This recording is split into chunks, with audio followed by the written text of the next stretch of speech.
Good morning, Kuya! I am Rayo and welcome to another episode of Cook It Right, Pamana.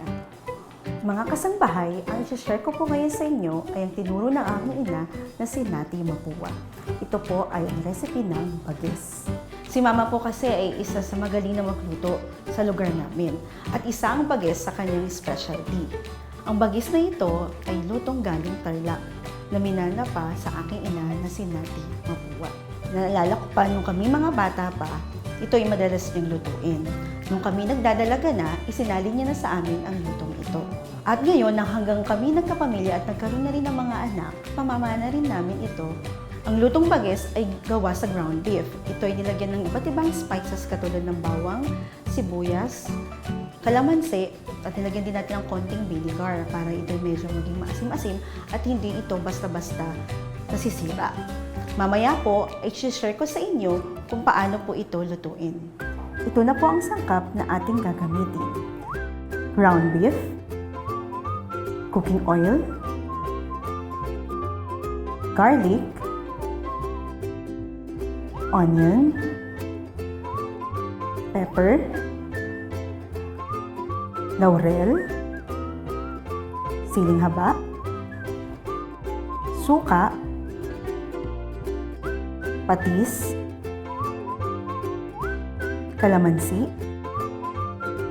bell pepper, and beef stock.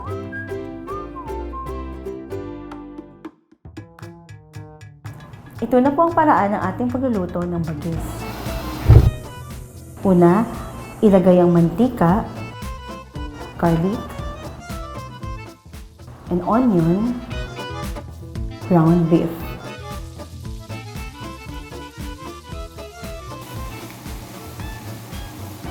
Nilagay natin kanina ang bawang sibuyas. Actually, ang bawang sibuyas ay hindi lang siya basta pampalasa. Ito rin ay may antioxidant sa ating katawan. At maraming benefits. Actually, ang bawang, isa sa nabasa ko, is gamot or pag-prevent din siya sa liver. Ng mga liver cirrhosis. Yan.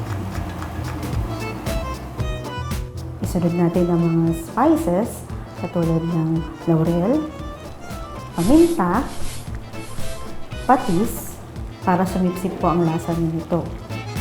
Isunod na rin po natin ang bell pepper and beef stock.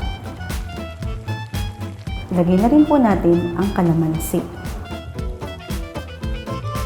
suka. So inilagay na po natin yung suka. So, ang suka po ay isa sa ingredients na nakakapagtanggal lansa at bukod doon, hindi madaling masira yung ating niluluto kapag may suka ito. Siling haba. So, inilagay na po natin yung last ingredients po natin, which is yung siling haba. So, bibilang na lang po tayo ng 1 to 2 minutes. Pwede na po natin itong ihain.